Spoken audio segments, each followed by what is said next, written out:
Well, you only live once, maybe not. And this life right now might be all we've got.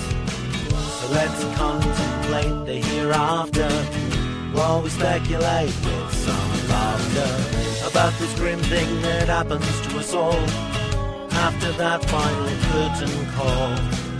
But before you take that final breath, let's laugh about.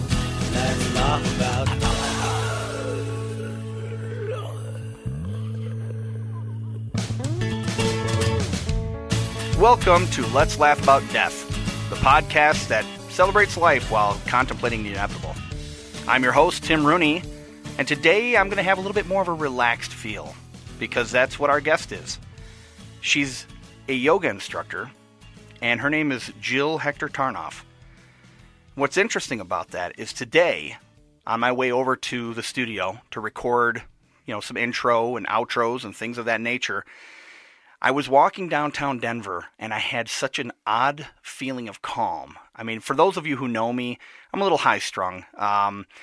Picture like George Costanza meets, I don't know, a kumquat. Anyway, it's a thing that I don't get very often, of just pure relaxation, especially when I'm around a lot of hectic activity. And so I'm walking downtown Denver, and there's a street called 16th Street. And I'm walking, and everybody around me is hectic. Everybody around me is just, they're getting to work, they're on their lunch, they're grabbing their hot dogs, they're shoving them down their face, they're having their lunch meetings, whatever. And I'm just kind of walking in amongst them, and I've got a big smile on my face. And I'm noticing on the faces of people that they're noticing my smile, which normally would have made me feel odd, but it almost gave me this confidence of, yeah, you know what? I'm owning right now. I'm owning this moment. And so I really felt alive for this, half hour or so walking. And while I was down there, I started doing a lot of people watching. And I'm just noticing just the looks on people's faces, some of concern, some of aggravation. And some people are happy. You could tell they were on tour or, tourists rather.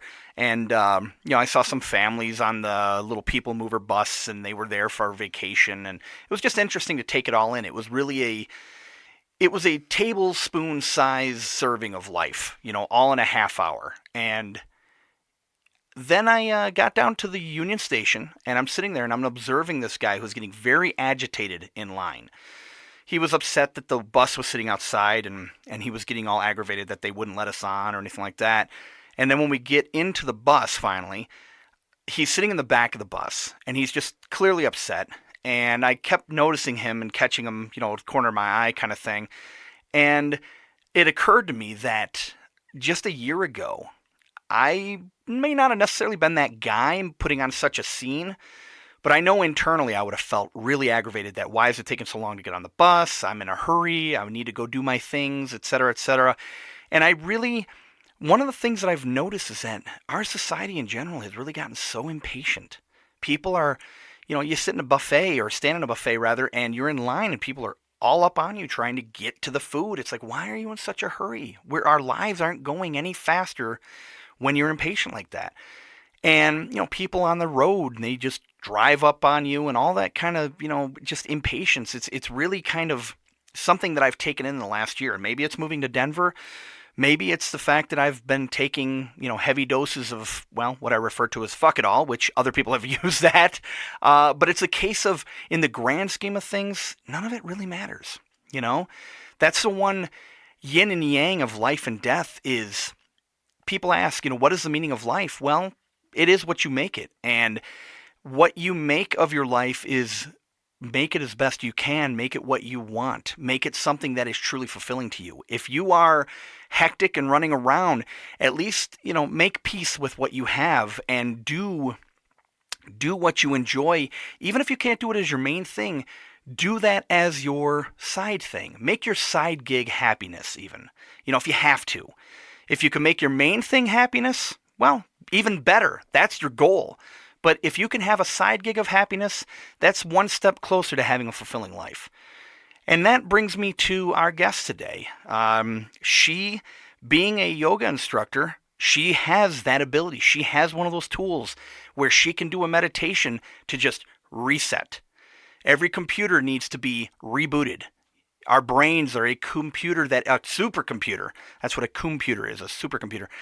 Our brains is they're a supercomputer, and you need a reset.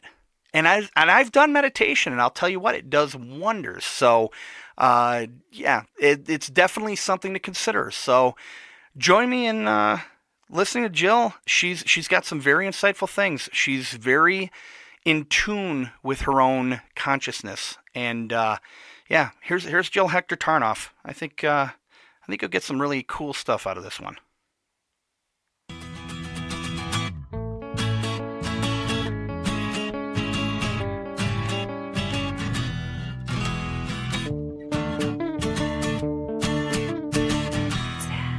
Oh, you got your headphones on.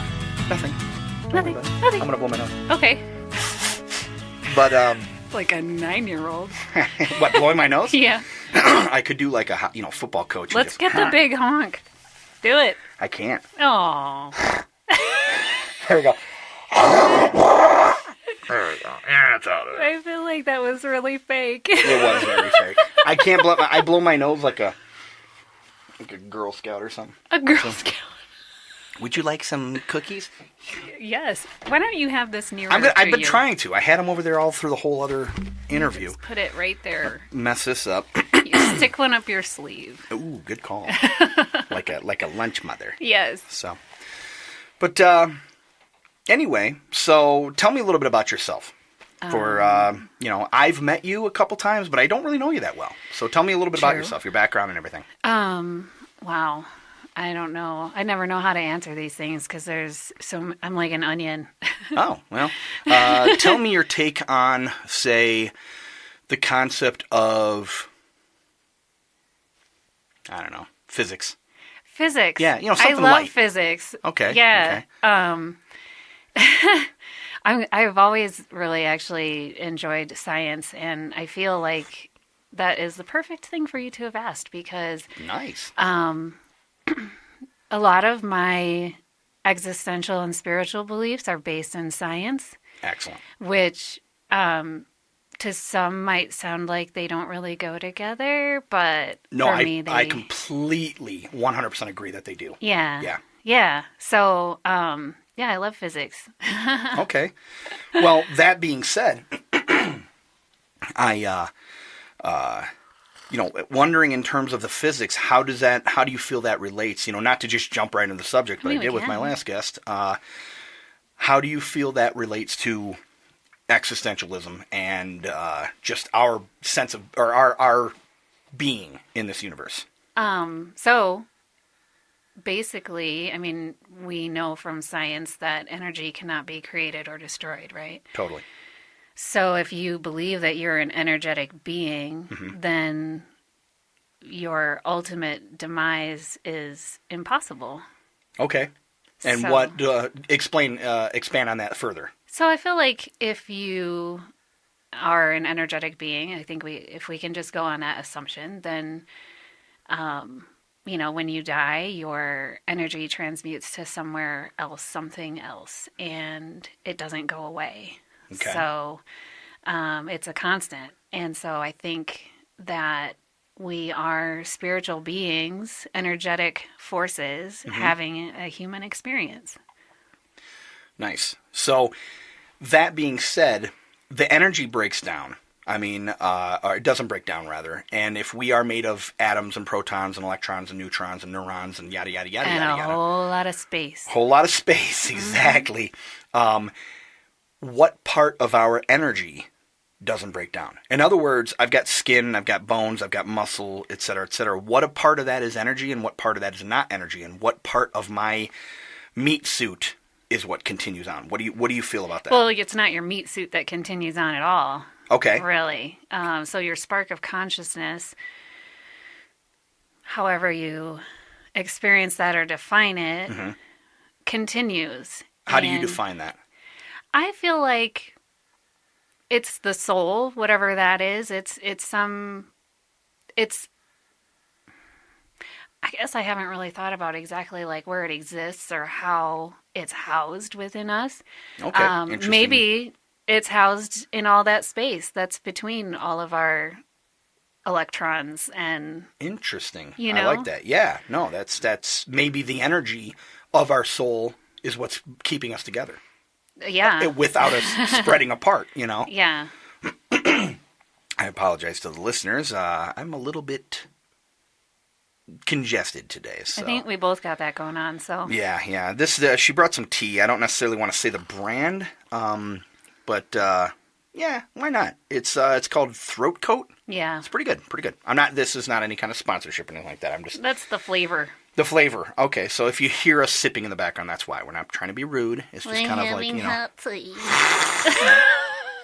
Just ignore that. So, but Good luck. yeah. So I like that concept though. The energy is what's actually holding all of our electrons and everything together. Yeah. Our consciousness, if you will. So, I mean, there's a lot of things, I think, that examples of ways we can see these sort of concepts illustrated. And if you think about just the concept of nutrition, you can take your macronutrients and separate them out. You can take a pill that is one particular vitamin, but it's the interaction, I believe, nutritionally, it's the interaction of all of the components, the micronutrients, the phytonutrients, the macronutrients all together that creates the nutrition that our body needs for fuel. And so breaking things down into categories and separating and meeting out this versus that, I think there's something that's lost. There's this like symbiotic relationship between all of the components that are in our food that create the nourishment for our bodies. And I don't think you can, take a protein molecule, take a fat molecule, separate it out, bring them back together in your body and have complete nutrition. So that's kind of this, I think there's factors at work that we still don't understand. Absolutely. And so that's where I think in the nutrition world things get challenging for people because they're like, well, I'm counting my calories, I'm counting this, I'm doing this, and I'm still struggling with whatever. And it's like, well, there's factors at work. I think there's forces at work amongst the interaction that people are missing out on. And I think that translates to our spiritual selves and our physical being in that you can say, here is a skin cell, here is a blood cell, whatever. And you can look at it and see the components and see the different parts and how they function. But there is the force behind it all, the parts that we don't understand, the things that we can't see, that we can't quantify, that creates the ultimate masterpiece of self. So it almost sounds like you're saying like the consciousness being a sentient energy is almost like a conductor. Like the whole body is an orchestra.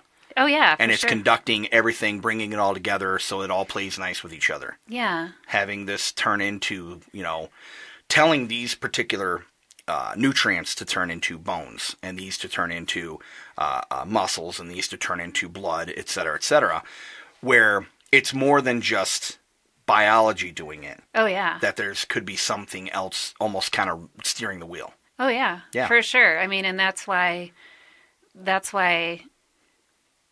there is that last link missing in AI because Totally, yeah. That makes sense. There's not that portion of the universal oneness instilled into that bot. So it'll never have that level of consciousness. I mean, you can program it all day long. Yeah. But there's going to be that last little micronutrient missing.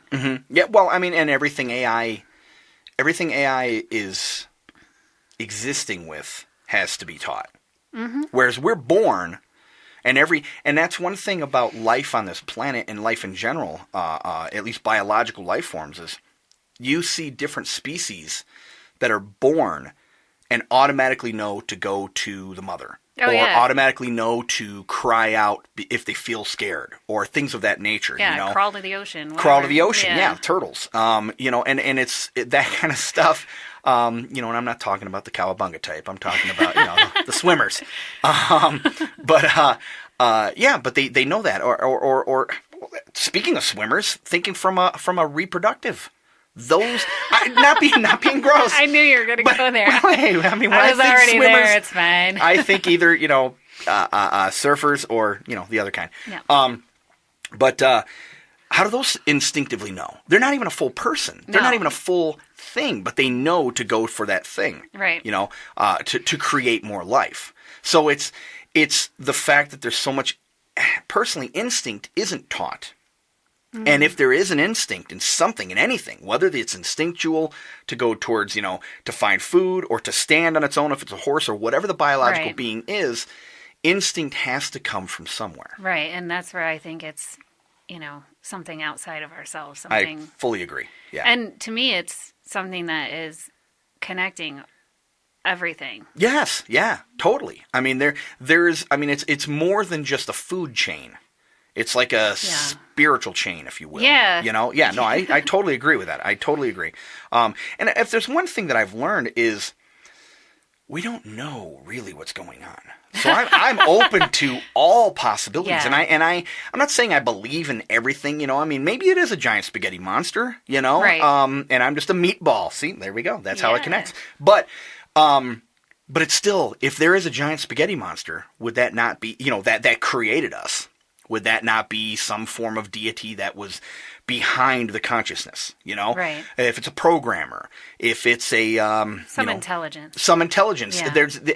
I can't think that we happen by accident, fully by accident. No, there's so much in nature, in science, observable things that are just astonishingly mathematical. Yes. I mean, beyond most people's comprehension. Yeah. Oh, yeah. I mean, honestly, I think reality is beyond true reality. Is beyond everybody's comprehension. Oh, yeah. Because we like to put things in constraints. We like to put things in, in a linear fashion through time, through dimension, through, But That's I personally, humanity right there. that's exactly it. Yeah. I really think that there is so much more beyond what we experience in our quote unquote reality that we don't really know what's going on. No. We've scratched the surface. I mean, back in the 1910s, whenever it was, when locomotives were starting to go, they were 100% convinced that the human body could not handle going more than 20 miles an hour. Right. And that was science. That was fact. So Right. we don't know what's going on. Fake news. Yeah, really. Well, and it's not even so much from that standpoint, but it's like we learn just like the the knowledge grows. Yeah. Our science grows. There's still going to be the core values or the core things. A tree is still a tree. A hummingbird is still a hummingbird. But now we've discovered that, maybe a hummingbird can actually do physics. Whatever. Right. We just don't know, because you got to know the questions to ask. Yeah. And we haven't asked the right questions. Well, I think there's an infinite number of questions. Absolutely. And what you're throwing, you're throwing a dart at a ocean-sized dartboard and going, Sure. that's the question to ask. Right. Well, there's trillions of other possibilities. Absolutely. So, so that brings me to the other side of the coin. We've talked a little bit about life. What does death mean to you? Jumping into that part of the pool. What does death mean to me? It means transition. Okay. Yeah. From what do you believe? Because the whole basic concept of this podcast is kind of to just contemplate what happens when we die. Sure. What do you feel? Well, I don't believe that there is a universal experience. Okay. Every one of us is a part of a whole. Okay. And our part and our experience is individual. I really like that. Yeah. That's new to me. Okay. So while we may move through the same spaces in similar fashions and experience similar experiences, the death experience and what comes after. The individual experience of that is going to be different for each of us based on the things that we agreed to in some other realm. Okay. So, are you saying then that is there a point where it is the same for everybody though? Like in other words, where the light switch is turned off, is that the same, or does the light switch turn off for everybody differently too? I'm not totally sure what I think about that. Okay. I think there is a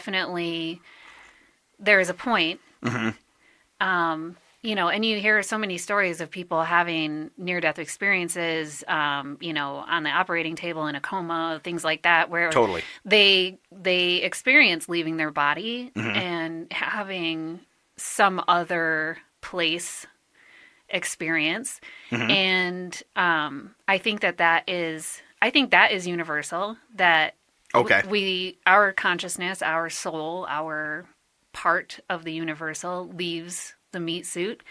And some people transition into that and don't know what's going on. I've talked to people who have had that. So continue. Yeah. So some people don't know what's going on and they're just like, where am I? What's happening? Yes. I just had a conversation with a friend of mine 2 weeks ago where she said that she had an experience where someone she knew passed away, and she had, through a meditation or something, she felt like they came to her and they were like, what's happening? What is happening? And she's like, honey child, you done gone. Yeah, I have actually, we'll get to it, but I had a similar experience the day that one of my best friends died. It was almost to give you a little background on this guy, he wasn't 100% certain that anything happened after we die. And in fact, he was like, it's not that I don't believe, it's just I don't have proof that there is. Yeah. And the day he died, my wife and I were planning to go to a concert. And I'm like, you know what, I'm just going to go. Let's just go. Let's have fun. Let's get our mind off of it. And I refer to this. This is one of the things that sparked this whole podcast, is when I was at this concert, I got what I felt was like a cosmic text message from him, almost like a, holy shit, there's something else. I got that same kind of feeling. Yeah. And he had been gone about 8 hours at that time. And I've talked to people who, I've got a guest that I've got planned who was clinically dead for 22 minutes. And he said, it was dark, but I was aware. And that right there sounds like the same kind of thing like your friend was talking about, how she got this message and it's like, what the hell's going on? It's like, well, you're gone. Yeah. But that kind of connection, I mean, how many times can you be standing in a hallway and someone walks by and you feel them before they don't touch you or anything, you feel it, and honestly, speaking from a standpoint of, ghosts, I personally believe in ghosts. I believe that some people get stuck. You could feel them around. Oh, I've had plenty of experience with that. So well, let's get into that. I mean, that's all fascinating because I think that there are different levels, and a ghost could be somebody who's kind of in between. Like you said, the transition from life to death is different for everybody. Maybe one of the routes is getting stuck here for a little while. Yeah, and just not realizing it, and I then think getting used that's to it. absolutely true. I think that our human experience of ghosts is ultimately spirits that, the souls that have gotten lost in translation. They're lost in the transition. They don't know what the truth of it is. They don't know that they're gone. They don't know if they're still here. They can't quite figure it out. Yeah. And so they linger trying to recreate their life. Yes. Various things like that, trying to find something that makes sense to them. And like with my friend, she basically told her friend, you're gone, and it's okay for you to go. And she said she really had this overwhelming feeling like he got it. Nice. So like he responded going, yeah. Oh. Nice. I can go into the light. Yeah. Don't be afraid of that. I'm not going to be judged. I'm not going to be, anything.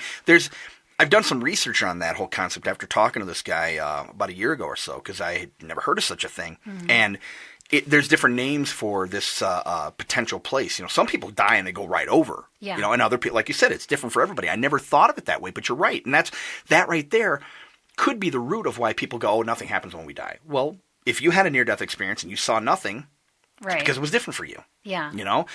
I think it's the experience of your soul or your spirit or whatever too, that like the more times you do it, the easier it is. Gotcha. So like people who have been close or knocking on death's door multiple times kind of thing? No, but people who've been around. Oh, yeah. Who have this absolutely. isn't their first go around. This is totally. Yeah. That's another thing I firmly believe is a possibility. I'm open to every possibility that could be a case of, there's a concept of this is just a roller coaster. Right. This is just a ride. We are, on the other side. We're on the other side right now because it's multiple existence, multiple dimensions, etc. And we are, this might as well be Disney World. So you know what? I'm going to go do the fat middle-aged white guy ride, and just go see what that's like for a while, Yeah, I mean, and the more you do it, the more it's going to be relaxing. That makes sense, Yeah. And so therefore, maybe people, if there is reincarnation, which again, I don't rule out anything because again, we don't know. Right. And death is different for other people. So maybe coming back to your concept of that, maybe when people die the first time, it's weird. Yeah. And the second time, like maybe for all we know, her friend that died, that was his first go around. Yeah. Yeah. Yeah. That's cool. First time in a body. Yeah. First time out of one. Out of a body. Yeah, totally. I mean, like, that's now a what? very cool concept. Yeah. So, what, have you yourself ever had any close calls or anything? I mean, or anything. I mean, I haven't had a close call in terms of being near death. Okay. I mean, I did get in a totaling car crash last week. So last week? Yeah. Oh my God. Okay, I got to hear about this. What happened? If you're cool talking about it. Yeah, no, it's fine. It was actually kind of strange how I felt through the whole thing. Mm-hmm. I was driving home from work. I was in the neighborhood where I work, mm-hmm. and I was going about 40 miles an hour down this, regular kind of 4-lane street. Mm-hmm. And I was going through an intersection, and someone coming from the other direction turned left and just turned in front of me. And I had no time to react. Yeah. She was in the intersection before I could even realize what was happening. Mm-hmm. And the only reason I know I even got my foot on the brake was because when I came to a stop and the airbags were coming down, my foot was still on the brake. Oh, wow. Okay. And I was like, oh, okay. And so I crashed. I impacted her vehicle, crashed, airbags. That's the first time I've ever had an airbag deploy. They're fun. I mean, I've had, I felt like it was a similar feeling to getting hit in the face with a kickball, like the red rubber ball. Yeah, absolutely. Yeah. No, you're right. That's a good analogy. It didn't have the doing noise, but there was a much louder crashing noise that happened. So I came to a stop, and immediately the airbag started to deflate, and I saw my entire windshield was just shattered. Wow. It was in place still because safety glass, but it was all just spider web, and I was like, and my dumbass, the first thing I was like, oh, my car, because I loved my car. I really, really loved my car, and I love it even more now that I had a massive collision at 40 miles an hour and had no injury. Absolutely. That will give you a severe appreciation of the vehicle you owned. Yeah. Yeah. So I bought another one just like it. Nice. Good. No, that's very good. But anyway, so the airbag was deflating, and then I'm starting to be more conscious of everything, and I'm hearing she was in like an older vehicle, Mm-hmm. and her car was way trashed. I mean, mine was too. Yeah. But I could hear her engine just at super high RPM just screaming. And then the airbag deflated, and I kind of looked around at myself, and I was okay. And so I just put the car in park, turned it off, grabbed my purse and my phone, got out of the car.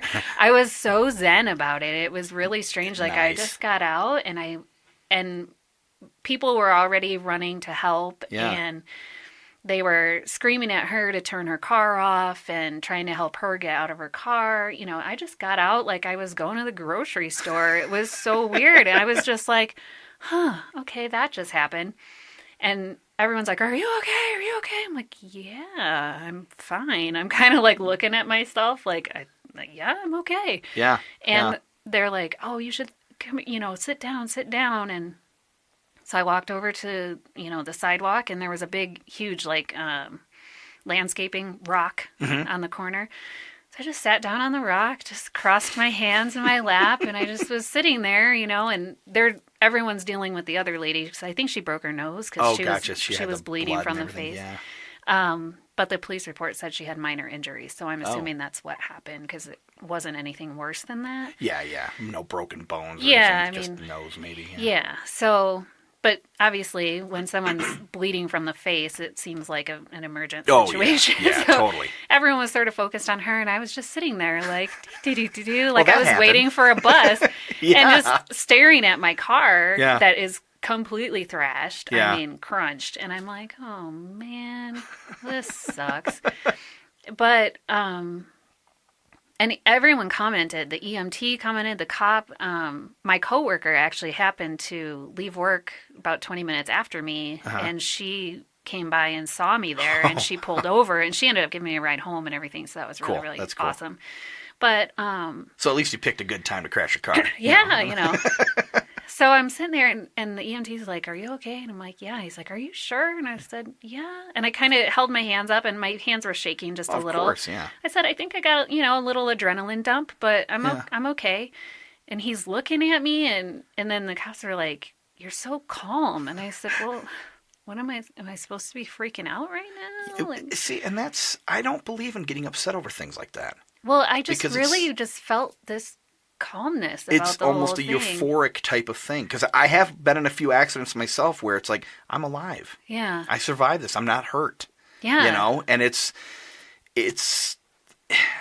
I look at those as like, I've heard terms, I don't remember where it came from, but I've heard these terms referred to as checkout points, where you get different points in your life where it's like, no, there's your option to get out, and you don't. Yeah. Maybe that was a checkout point. Yeah. I got in an accident on a bridge one time, and I was in a convertible, and it was this big, giant bridge that went over the river. It was called the Zilwaukee Bridge, and somebody cut me off, and I went backwards on the bridge. Somehow my car spun backwards, and I went and started riding up the, I'm seeing semi-trucks pull over, all that kind of stuff, and at first I panicked, and all of a sudden I had this just euphoric feeling of like, no, you're going to be fine. Yeah. And so I hit my head, because I hit when the car hit the wall, I hit my head, and then I went, ow, and I screamed out loud, and then I realized, wait, that didn't hurt, and then I started laughing while I'm skidding down the side of this wall, at 60 miles an hour or whatever. Yeah. And I'm like, because then I just wrote it out. Yeah. It was like, no, this is fine. It's going to be fine. And then the car stopped, and then I think the guy who gave me a ride down to the police station, which they tried to accuse me of leaving the scene of an accident. It's like there were no cops coming. We sat there for 15 minutes. So I came down to the cops, and they literally wanted to charge me with that. And I'm like, geez. But, yeah, I think that was a checkout point. I think that was a point. And this right here for you could have easily gone way worse. You hear of people dying in 25-mile-an-hour collisions. Oh, yeah. I mean, this was no joke. Yeah. Especially if your car is totaled. And, so they were probably freaked out that you were so calm of, PTSD or just brain damage or something. Right. So. And I mean, I'm skittish. Like. Oh, yeah, of course. I've been driving since, and, people cut me off, and I'm like, yeah, exactly. You're gun shy. Why are you driving like an asshole? It's so not necessary. We could all die today. Well, but you know what? If anything, it gives you more of an appreciation of that fact. Sure. I mean, you could wake up today or wake up tomorrow, and someone could be gone. Yeah, oh yeah. Or it could be your last day. Sure. I mean, you never know. And that's why, it's a case of enjoying life to the fullest as much as you can. And then, yes, we all get caught up in the minutia of bullshit. Right. PSA, road rage is a waste of your time. Yeah. No, you're totally right. You're totally right. And I heard this guy from this course I was taking. He's like, the way I approach people who drive like assholes is they have to really poop bad. Yeah, yeah. I've heard that too. And I do that too. I'm like, wow, they must really have to pee. Yeah, exactly. You know, because most people aren't assholes intentionally. Most people are so caught up in their own head, you know? Now, Yeah. there are some. There are some where it's like you clearly saw me coming and you chose to be a dick, you know? But, yeah, it's one of those things, and it's a case of, you know, I sit there and I try and relate on more of a, not like I go into some kind of existential thing every time I have road rage building up. Dude, I know what you're saying. Totally. But, you know, you try and Sometimes. justify it, you know? Sometimes you're just like, wow, it must really suck to be that angry that you have to do that. Yes, yes. You know, sometimes I'll give them a thumbs up too, where it's like, hey, good job. Oh, they love you know? that. Oh, yeah. Oh, It's I like, gave somebody a golf clap one time. I thought he was going to shoot me. that's awesome. Not cool. Hey, but you know what? It's like if you, and then I sit there and the one thing that brings me back to at least feeling better about the situation is it's like, you know what? They don't even realize I'm even there. You know, Yeah. chances are they don't. I'm just a figure. It's nothing personal. Oh, no, it's definitely not It's personal. not personal. So when I can sit there and you know, I talk myself off the ledge and go, you know what? It had nothing to do with me. It totally You know, doesn't. They've got either ego problems or, Yeah. you know, because it's a competition of having to drive and get in front of you or whatever. What is that? I don't know. But I think the only thing I could think of is maybe it's a way for people to have some kind of control. Yeah. You know, because we are so detached from what our core humanity is now. Yeah. You know, that I think that's what gives people control. Yeah. You know, I agree so with you. That's, but yeah, that whole concept of, or the whole fact that you were just calm. You Yeah. know, I think when something like that happens, when a tragedy happens, your higher being, your higher self. Because I've been fascinated with this topic since I've been little. So I've always, you know, I like to watch, you know, go down the YouTube rabbit hole or, you know, talk with people about the topic. And there are people who theorize that you have two versions of yourself. You know, there's a one here and then there's a one that's there. And maybe that one's the one that's playing the video game that we are living right now. Yeah. You know? Yeah. And it's possible that person or that version of you is having you be calm because, yeah, I survived that. I didn't check out. I didn't die. Yeah. Nothing's happened, and I get to get a new car. So, but Yeah. so, keeping on the subject of you know, at hand, what have you ever had any personal? If you don't mind me asking, have you had any personal? I guess connection with death. Not so much for yourself, but like anybody close to you, or have you seen anybody go through those, you know, the process of deterioration in that? Not really. You know, I've known a lot of people that have died. Okay. But I mean, starting from, I don't want to say her name, but her name just popped in my head. Oh, you don't have to say any No, names. but in grade school, a girl in, you know, I think 3rd or 4th grade died. Oh, wow. She was in your class and everything? No. Okay. But, and I don't remember what happened, but I do remember her name, which is kind of funny that it's like, that was the first, like, time I'd heard of anyone, you know, my age dying. Yeah. My very first experience with anything like that was my great-great-grandmother's funeral. And I have very, very early memories. We talked about this a little bit at Thanksgiving. Yes, yeah, that Thanksgiving episode. Anyway. Yeah, check out Coffee Over Suicide Thanksgiving episode. That was one of the first times I've met Jill, and it was interesting. So we'll just leave it at that. So Anyway. I do remember being small enough that I was climbing up onto a chair. So standing in front of the chairs in the mortuary or the church or wherever it was, they were, the seat of the chair was chest level on me. So however old that was, 1.5, 2, something like that. And I remember being able to just see, like, you know, the profile of my great-great-grandma in the coffin. Great-great-grandmother? Yeah. Wow. My great-grandma died when I was 17. So. Holy cow. My grandparents died when I was 10. My grandparents. Because they were old. My grandma on my dad's side of this is my mom's side of the family I was talking about, but my grandma on my dad's side of the family just turned 100 last month. Oh, wow. So you definitely got some good genes in you. Yeah, that's cool. Well, longevity genes longevity anyway. The rest of them, nah. Me. But yeah, so I do remember that. I remember the funeral. I remember not understanding why everyone was so sad because everyone around was crying and everything, and I couldn't understand what was happening. But I do remember seeing that, and then,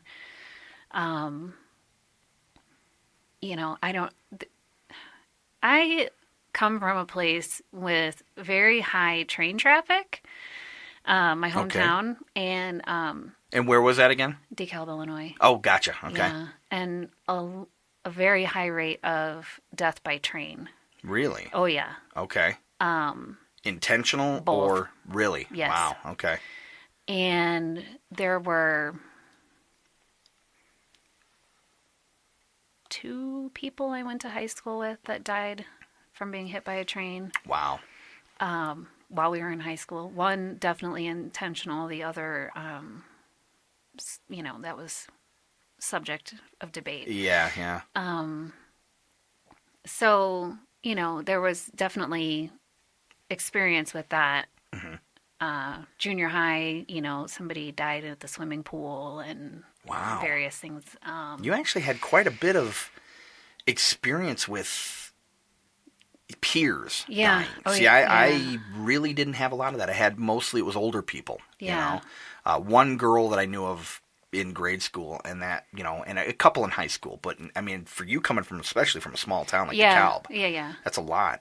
Yeah. So, sort of, strange. Yeah. But, I can't really say how that necessarily impacted me or anything like that.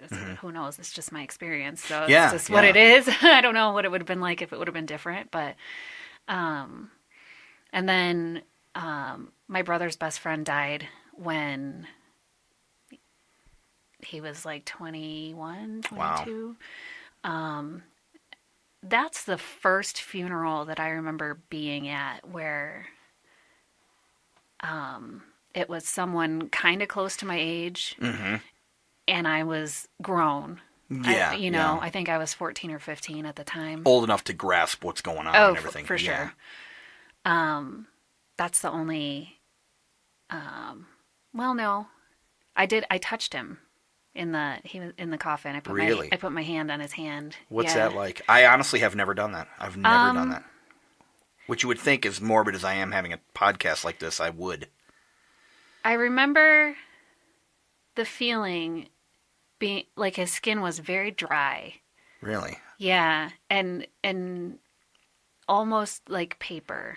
What it felt like. Really? Yeah. Okay. And there was a lot of makeup. Yeah, no, I know that. Yeah, so there was that feeling of the makeup that you could sort of feel on his skin.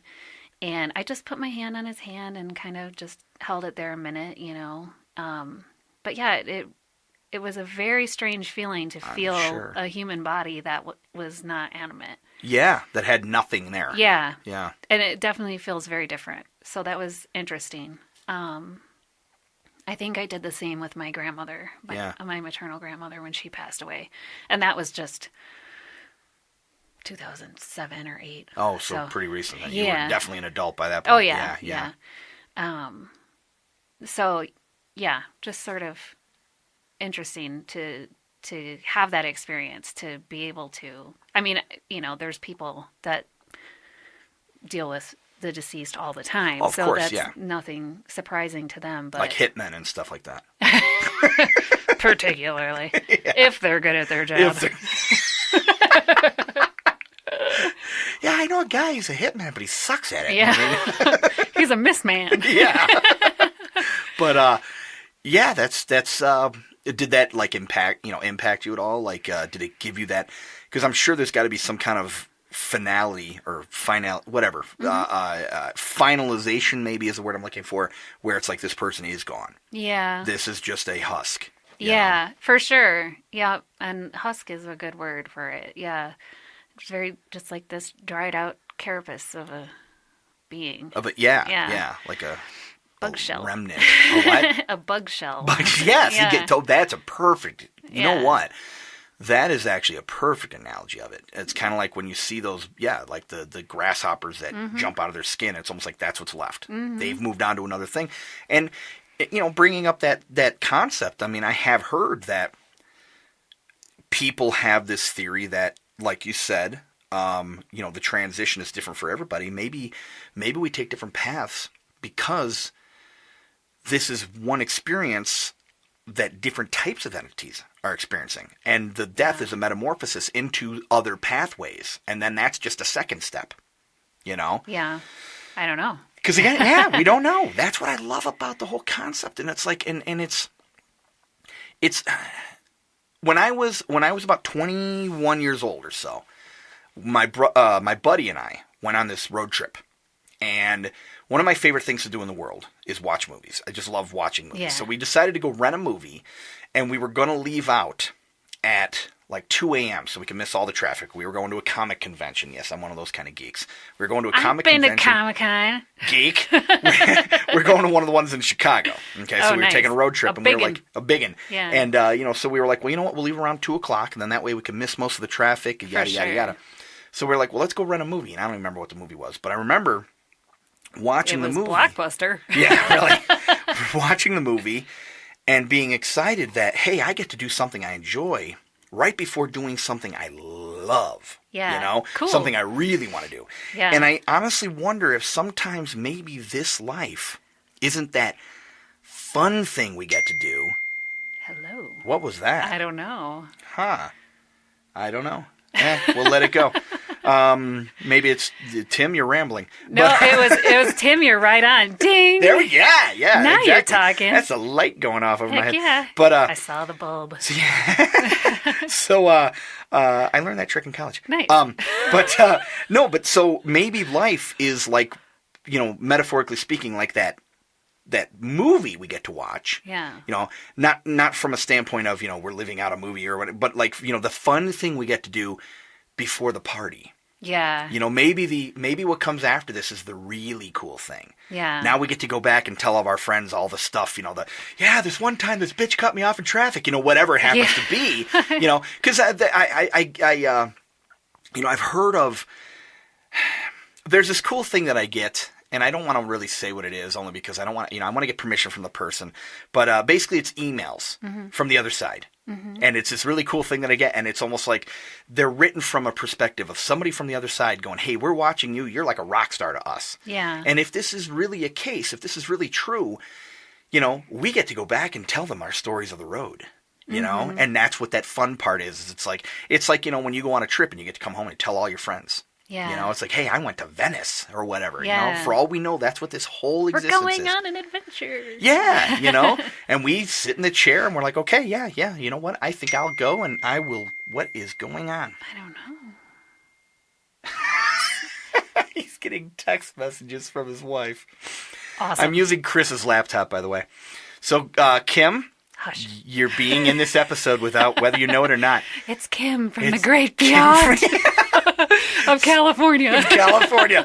That's the afterlife. See, that's where we're all heading. They call it the Golden State for a reason, because you spend your golden years there and then you pass on. Oh my. But but seriously, there are parts of California that I really dig. There are parts of California that I'm not a huge fan That's a big ass state. It is a giant There's something state. for everybody there. Oh, absolutely, absolutely.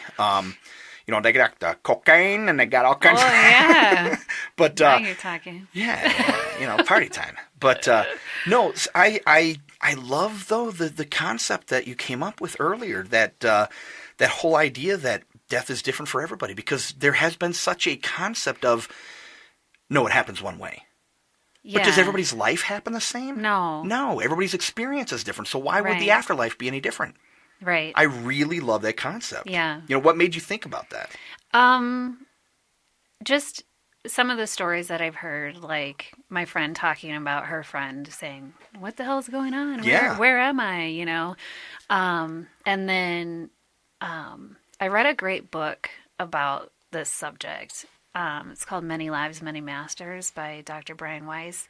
I think I've heard of that title. I think I told you. You about might have it told me last. about it. Yeah, that's probably. I have the memory of a starfish, so Yeah. bear with me. Okay, perfect. What's your name again? Yeah. Huh? Where are we? So that's a really interesting book because it's his experience as like a psychotherapist, psychologist through hypnotherapy with someone who has severe anxiety and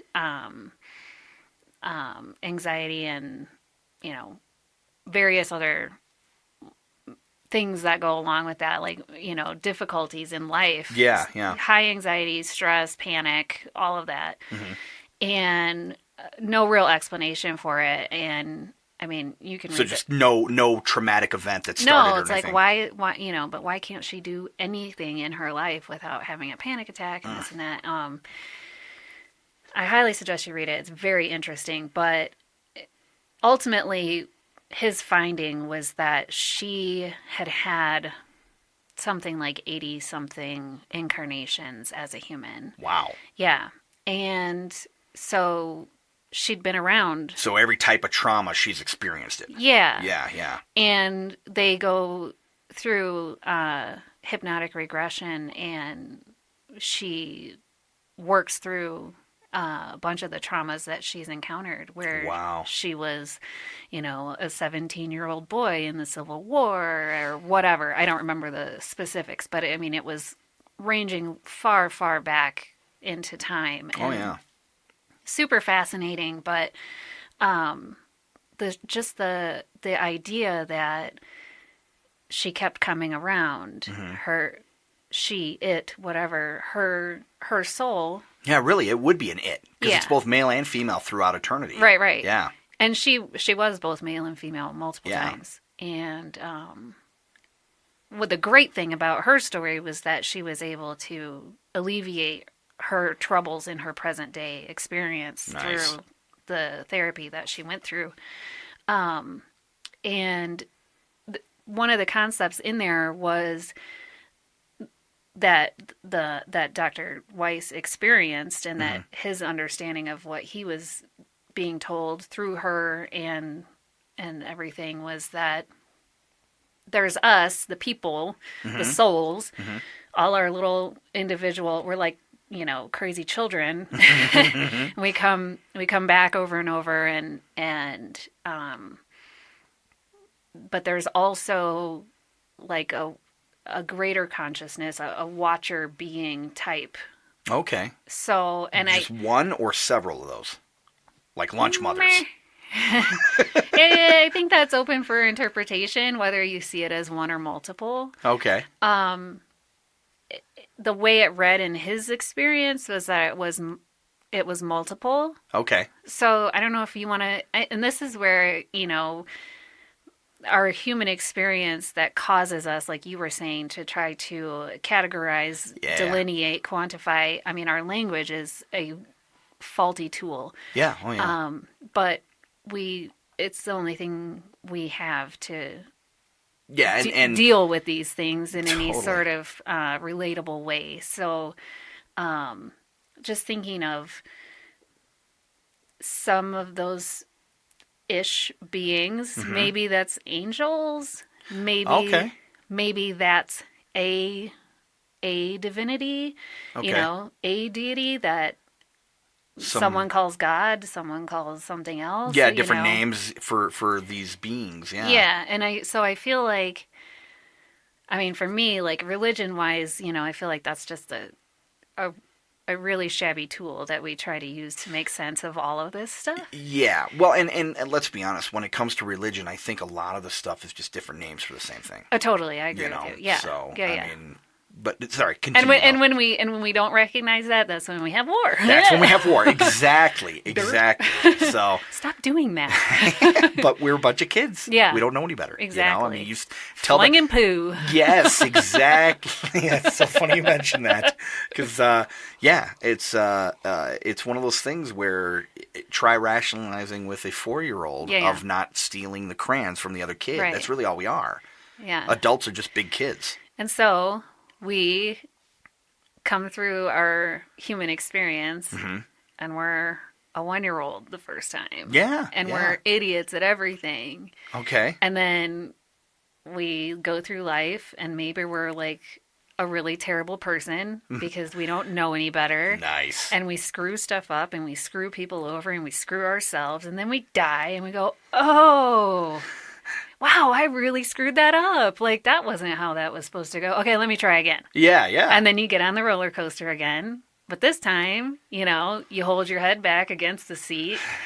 You put your seatbelt on. Yeah. And then, the ride's a little more enjoyable and maybe it's cooler and maybe you have a better experience. And so there's that like soul evolution that happens through all of our passes through this experience. That makes sense. So you just keep going on the ride more and more, and duck your head at this point. Exactly. Oh, turn left at this point. Yeah, no, that makes sense. That's don't puke on your neighbor. Don't puke on your neighbor. At least let them know. But there was one time, because when I first started dating my wife, it wasn't that I wasn't open to a lot of this stuff, but I was raised Roman Catholic. I was very much this is what it is and blah blah blah blah blah, and then I got out of that and. You're a heretic. Yes, okay. Exactly. So I mean, when the Inquisition comes around, I'm going to run full tilt into that. But no, I was still getting, and it's still a learning process because again, it all comes back to that whole we really don't know what's going on. Right. We have good ideas, we have different concepts. Some of them are right, some of them are wrong. Who's to know? But there was one time where I had a dream that was very, very distinct, and I didn't know. I was in a Chinese bathhouse with what I would presume was some kind of relative, and I woke up and I was like, "Holy cow, that dream seemed really real."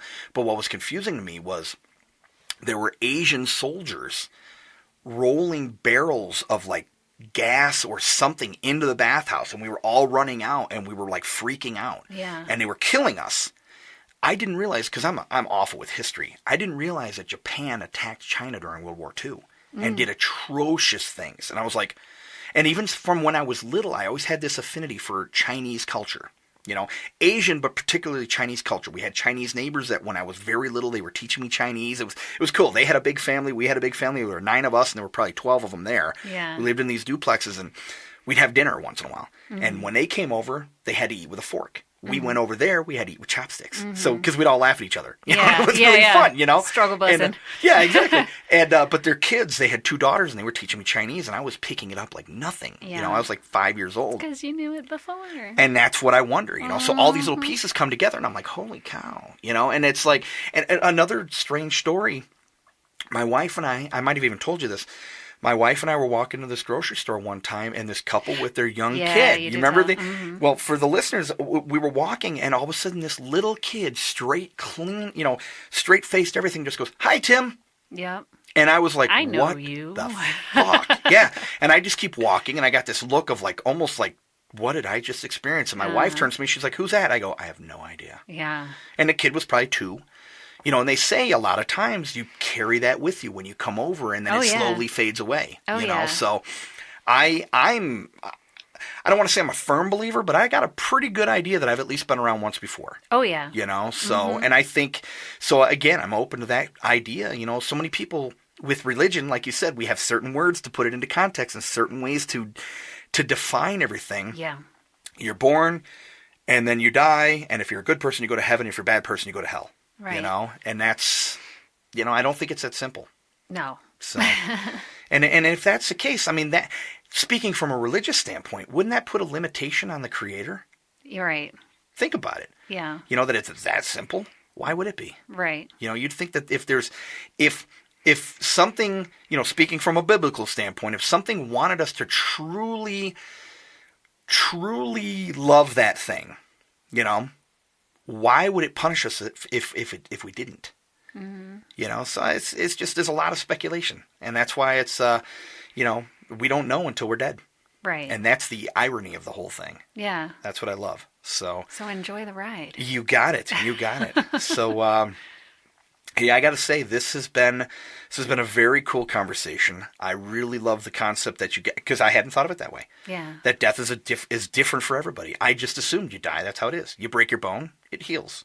Right. You have a heart attack, you get resuscitated. You have, some kind of, you have your tonsils taken out. It's the same for everybody. I just assumed death was just another one of those things. Yeah. But yeah, it's given me something to really think about. So, Cool. Jill, I really appreciate you coming on, and thanks. yeah, I learned something today, so that's good. I love that. I like that. So I appreciate you coming. No problem. Awesome. Well, there you have it. That was my conversation with Jill Hector Tarnoff. Wasn't that a great conversation, though? I mean, she really had some cool things and things that I learned, things that I had never really thought about before. If you want to know more about Jill and follow her on her website, it is JillTarnoffYoga.com. That's Jill, TARNOFF yoga.com. She also has a Facebook group where she does a daily meditation. I would highly recommend checking that out. She gets your day started, she gets you off and running, and she's able to put you in a nice calming mood. So until next time, have a good day, have a good life.